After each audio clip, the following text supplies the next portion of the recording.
In my life, to give another example, the Mungers would have twice the assets they now have if I hadn't made one mistake of omission back in the 1970s. And really stupid.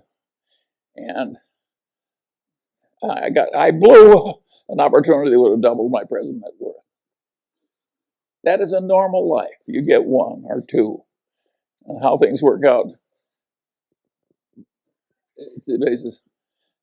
We all know people that are out married, but I mean, their spouses are so much better. Think what a good decision that was for them. And what a lucky decision. Way more important than money. And a lot of them did it when they were young, just they stumbled into it.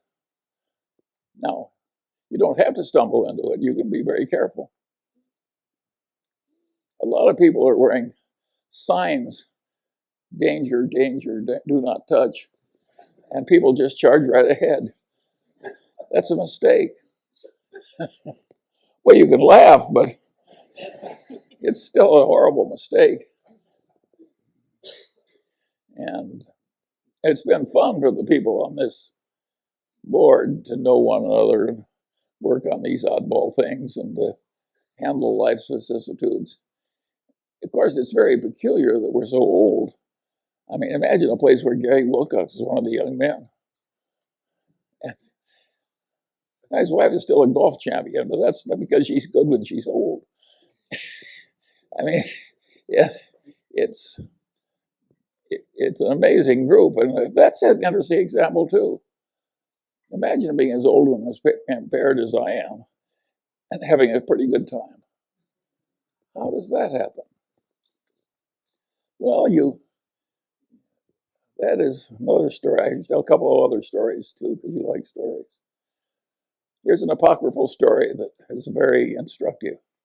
A young man comes to visit Mozart. And he says, Mozart, he says, I want to write symphonies. And Mozart says, how old are you? And the man says, I'm 23. And Mozart says, you're too young to write symphonies. And he says, but Mozart, he says, you were writing symphonies when you were 10 years old. And Mozart says, yes, but I wasn't asking other people how to do it. Now there's another Mozart story. Here's the greatest musical talent maybe that ever lived. And what was his life like? Well, he was bitterly unhappy and he died young. That's the life of Mozart. What the hell did Mozart do to screw it up? Make himself, well, he did two things that are guaranteed to create a lot of misery. He overspent his income scrupulously. That's number one. That is really stupid. And the other thing was he was full of jealousies and resentments. If you'll overspend your income and be full of jealousy and resentments, you can have a lousy, unhappy life and die young. All you've got to do is learn from Mozart. You can also learn from that young man who was asking Mozart how to write symphony. The truth of the matter is that not everybody can learn everything. Some people are way the hell better. And of course, no matter how hard you try, there's always some guy that achieves more. Some guy or gal. And my answer is, so what? Does any of us need to be the very top of the whole world? It's ridiculous. And another thing that people do like Kierkegaard is amazing is they build these enormous mausoleums. I think they figure they want people to walk by that mausoleum and say, gosh, I wish I were in there.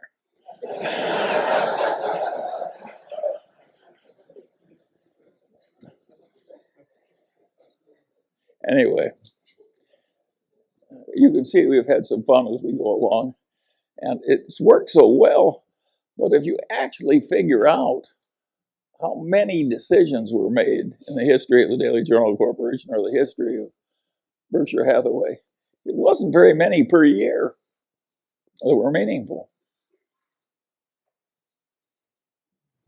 It's a game of being there all the time and recognizing the rare opportunity when it comes and recognizing that a normal human allotment is to not have very many. Now, there's a very confident bunch of people who sell securities who act as though they've got an endless supply of wonderful opportunities. Well, those people are the equivalent of the racetrack tout. they're not even respectable. It's not a good way to live your life, to pretend to know a lot of stuff you don't know and pretend to furnish you a lot of opportunities you're not furnishing. And my advice to you is avoid those people, but not if you're running a stock brokerage firm. You need them. But it's not the right way to make money. And this business of controlling the costs and living simply, and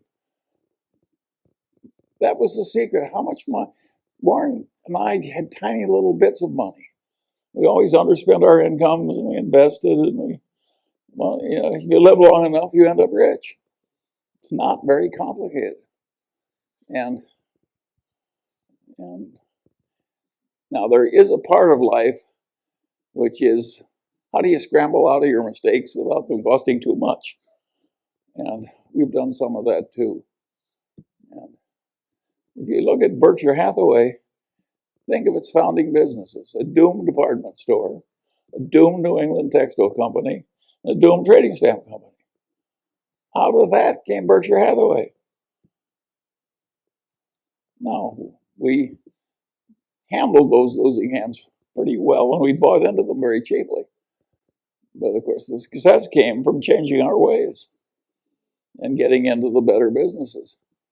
And it isn't that we were so good at doing things that were difficult.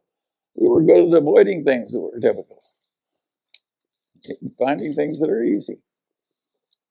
By the way, when we bought the Daily Journal, that was easy. And what we're doing now in this software business is difficult. But due to the accident of these good associations and the fact that these old colleagues have lived so long, we're doing pretty well in the new business. It has potential. And it's fun to do. And how many declining newspapers have hundreds of millions of marketable securities lying around and a new business with some promise? We're like the last of the Mohegans. That's for Jerry. Oh, he's giving it to somebody important. Well, I'll take some questions now.